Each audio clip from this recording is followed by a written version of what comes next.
Jadi kadang-kadang di saya suaranya Kodon hilang-hilang sedikit gitu, tapi masih semoga teman-teman masih menangkap esensi yang diomongin sama Kodon ya. Intinya tadi kalau memang aktivitas kesibukan kita sehari-hari itu sebenarnya tidak kondusif untuk Ya, scouting, ya jangan dipaksain kayak gitu ya. betul. Nah, Mungkin juga ini boleh banyak. nge-swing. Betul, karena kita masih tadi dalam bahasan day trading ya, ini banyak banget kok yang di kolom question yang nanya pertanyaannya setipe semuanya nih.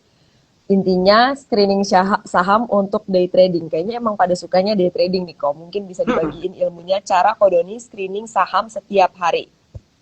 Nah, kita juga punya stock universe sendiri ya.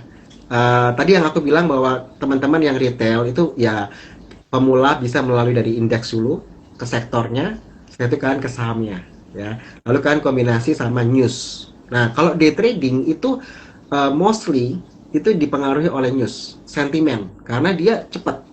Begitu market buka ada berita ini, oh langsung rame, ya kan? Jadi kita nggak bisa mengabaikan yang namanya news atau rumor. Nah, gitu. Jadi kalau screening saham tiap hari ya kita punya stock universe kisaran 102 saham only, ya. Itu yang udah kita screening 3 bulanan. Jadi kayak kita nggak akan terlalu pindah-pindah dari saham 120 110 saham itu aja. Tinggal kita lihat mana yang dia volumenya bagus, frekuensinya bagus. Jadi kalian bisa punya database yang kalian buat based on volume. Jadi misalkan saham A ini volumenya sehari cuma 1 juta. Tapi kok hari ini bisa sampai 4 juta, besoknya 8 juta. Jadi naik terus volumenya dan frekuensinya naik. Berarti kan animo orang bagus. Nah, why not kita ikut trading juga karena euforianya di situ. Ya kan? Jadi kita bisa ambil data 20 hari lalu di averagein volumenya berapa, lalu frekuensinya berapa. Ketika itu day trading open market, kita tinggal bandingin volumenya sama volume average-nya dia atau frekuensinya juga bisa dipakai seperti itu. Jadi itu salah satu yang kita pakai setiap hari ya, kita selalu selalu punya itu sih untuk tahu. Biasanya kalau kita screening itu sisa 20 saham, dari 20 saham kita pilih lagi mungkin 2 atau 3 saham untuk day trading. Oke, semoga membantu ya teman-teman yang tadi banyak bertanya soal day trading. Ini lucu Hmm. juga nih teman-teman, ada yang upaya juga. Kodon ada sama apa buat swing? Minta di spill rupanya nanti kalau Kodon mau ya kita Hmm. stay tune sampai akhir ya. Kalau Kodon mau spill apa saham yang dia swing saat ini nanti ya. Hmm. Oke, kita bahas dulu yang terkait dengan keilmuan. Ini Ya, kok tadi kita jawab soal entry dulu ya. Jadi di kolom komen udah ada yang komen sih sebenarnya kok. Jadi memang kalau kita trading ini kan eh, kadang-kadang kita sudah di saham yang tepat, tapi kita tidak sabar. Kemudian pada saat kita udah tinggalkan saham itu ternyata jalan atau terbang kayak gitu nih. Makanya ada yang bertanya namanya Raffi, biar nggak dibawa sideways lama, titik entry-nya seperti apa nih Kodon katanya.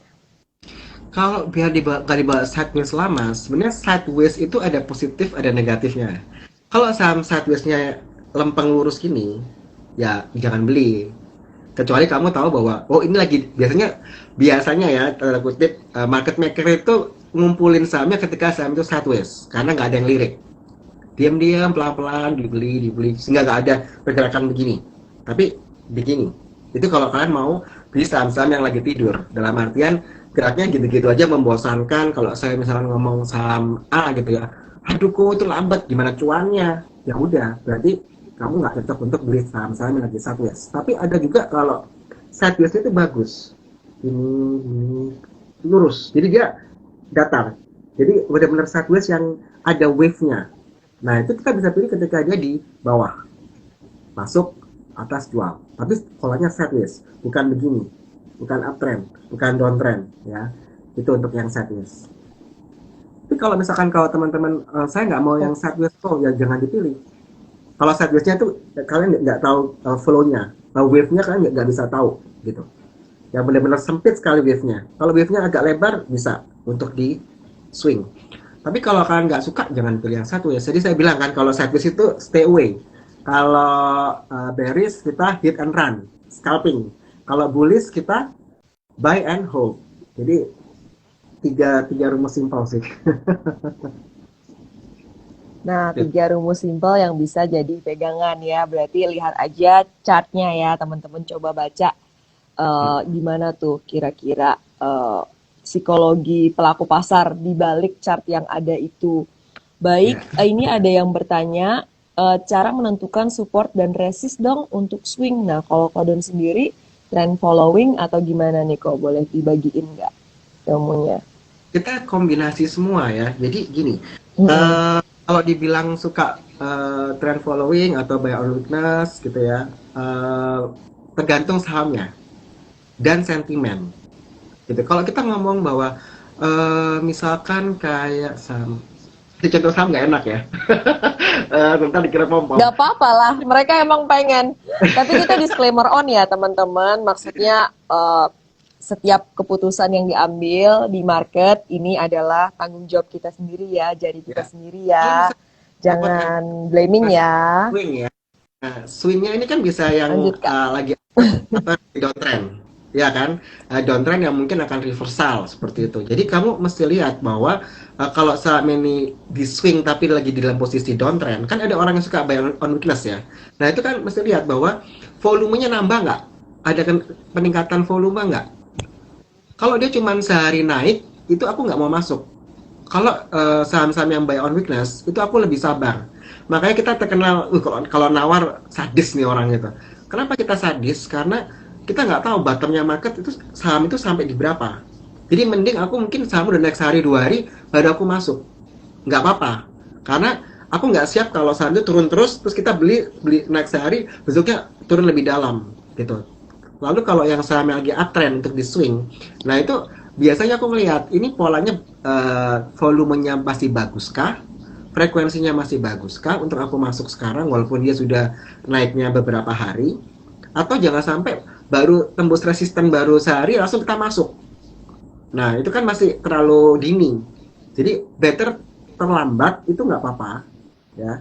Tapi pasti pas masuk tuh yakin, oke, gue sudah buat trading plan sekian sekian, mau pakai Fibo mau pakai apa, yang pasti kalian sudah buat trading plan dan memang kalian bisa lihat, oh ini supportnya support satu di sini, support dua di sini, ya kan support kuatnya di sini. Nah itu yang menentukan gimana support dan resisten adalah uh, kalau dia sampai ada supportnya, ini support yang setara, itu lebih bagus tahu bahwa ini support kuat, itu lebih lebih meyakinkan ya buat kita bahwa oh support kuatnya emang di sini nih dan gua bisa beli di support kuatnya dia. Jadi Oke, lebih cari lebih ke support ini sih ya, ke kuat ya. kombinasi ya. Mm-mm. Dimana harga tertahan ya teman-teman, nggak dikasih tembus lebih bawah dari itu lagi ya. Mm-mm. Oke, baik, kita cari pertanyaan yang lain. Terima kasih antusiasmenya teman-teman. Banyak yang nanya dan bagus-bagus ya pertanyaannya. Baiklah. Eh, hmm, kasih tahu contoh yang sideways kayak yang Kodoni bilang tadi. Tadi udah nyebutin contohnya belum ya kok? Tadi kayaknya Belum pas belum belum. Gua, itunya gua, pas lagi apa koneksinya tuh lagi jelek. Kalau yang benar-benar datar begini ya teman-teman, datar yang tadi dibilang kok Donto itu kan saya lagi bikin tugas tuh kok. Itu cepin tuh datar kayak gitu teman-teman. Jadi bisa kayak gini, tok tok tok tok tok tok. Tapi nggak dikasih lewat so far ya nggak betul. dikasih Nah lewat enam ribu ini lima puluh. bagus dari Alin.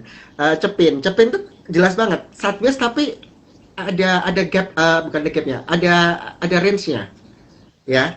Jadi kayak kayak Cepin ini kelihatan nih, bener kata si Alin. Jadi ini sideways tapi bisa dibaca. Oh ini saya mesti beli di area 55 gitu ya. Saya akan TP di area 59, itu kelihatan jelas. Ini kalau lacak ini jelas nih. Ini yang Mm-mm. sideways yang bisa dimasukin karena dia ada swingnya, yang ada wave yang bisa kita baca secara jelas. Bukan sideways yang lurus gitu aja ya. Itu sampai orang mungkin ngeliatnya udah males gitu. Itu jangan-jangan dipilih. Ada saham yang bikin bosen banget, yang lurus gini aja ada. Ada Sepi kan? banget.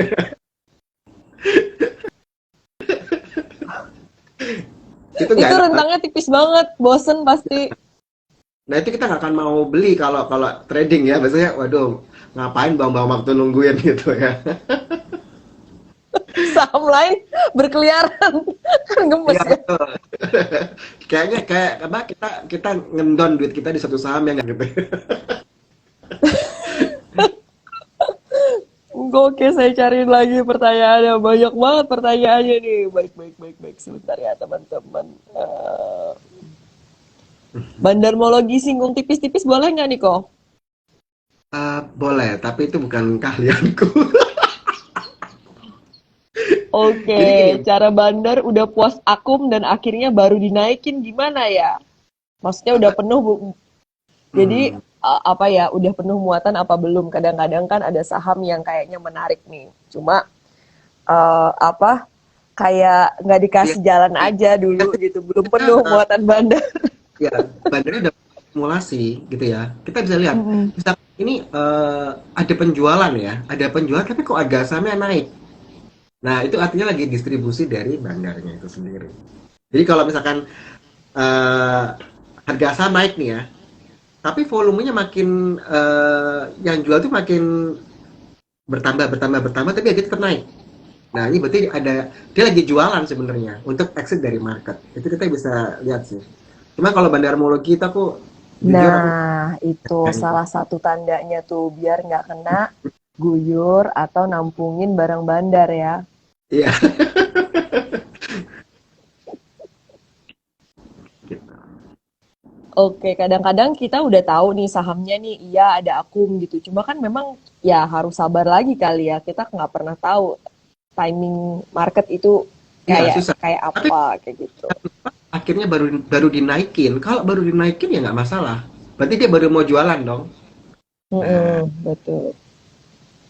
Tadi kata Kodon kayak nggak apa-apa ketinggalan 1-2 hari iya. untuk saham yang misalnya balik arah atau reversal atau misalnya mau ganti haluan tadi ya atau memang Ya, udah valid, yang penting valid betul. gitu. Ketinggalan sedikit nggak apa-apa daripada kelamaan nunggunya takutnya masih dibawa turun lagi.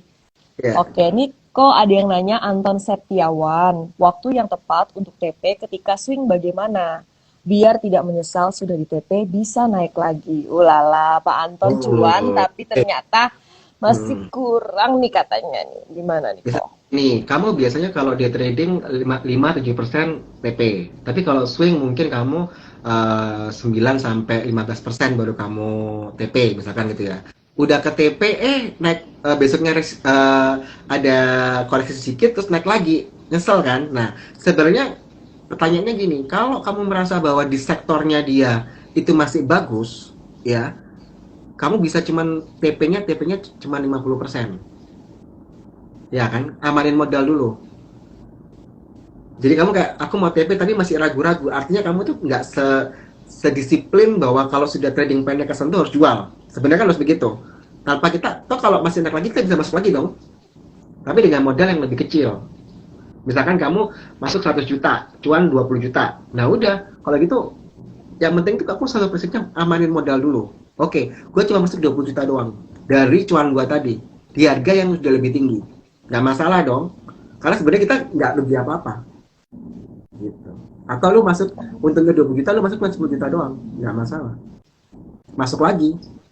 Selama kalian lihat bahwa oh frekuensinya turunnya cuma dikit nih, dia buangnya cuma dikit. Wah, ini masih kemungkinan bisa naik lagi, bisa lanjut lagi gitu ya. Silakan go ahead. Nah, begitu ya, biar nggak hilang barang. Nah, ini banyak yang Dan nyesel intinya hilang gini, barang di saham uh, bagus. harus be grateful, harus bersyukur. Jadi nggak boleh kita tuh kayak orang yang terlalu greedy ya. Jadi sudah dikasih cuan segini, tiba-tiba nggak mau TP, akhirnya ARB berhari-hari pusing gitu. Jadi itu juga Sering ya kayak gitu ya kok mendapatkan ya curhatan ya kok. harus konsisten ya. Jadi disiplin konsisten. Awal-awal tuh dua kunci. Disiplin sama konsisten. Begitu kamu udah punya trading rules ya, trading plan sudah ada, kamu bisa disiplin dan konsisten. Itu tahun pertama kalau bisa kalian jaga, itu tahun kedua, tahun ketiga lebih aman untuk psikologi kalian. Jadi jangan kayak, wah yang itu cuannya satu grup nih kok, dia cuannya sampai 15%, 20%, gue 5% sudah TP, gimana dong, udah frustasi. Kenapa kita harus compare sama orang lain? Lebih baik kita fokus sama kita sendiri, portofolio kamu sendiri, baru ntar kamu naikin modal kamu, misalkan dengan modal 10 juta, kamu bisa bagger sampai dapat untung 20 juta. Begitu kamu masukin modal lagi nambah ke 100 sampai 100 juta, begitu trading ambiar. Kenapa? Karena pressure-nya lebih gede. Kita belum siap dengan modal yang lebih tinggi. Jadi kenapa gue bilang harus sabar, harus konsisten, disiplin, itu latihan mental kita dulu. Oke, ketika teman kita, ini gue cuan segini nih, lu masa cuma gitu udah TP-TP cemen lu, gitu kan? Akhirnya FOMO, beli di harga atas nyangkut. Yang lu marah siapa, teman lu? Kalau aku sih aku marahin kamu kenapa begitu gitu. Karena sebenarnya kamu setup kamu masih di level yang oke, gue TP kalau 15%, belum gue TP kalau dia sampai beggar-beggar. Iya kalau dapat saham beggar. Seberapa sering sih orang bisa dapat satu saham yang tepat yang beggar dalam setahun?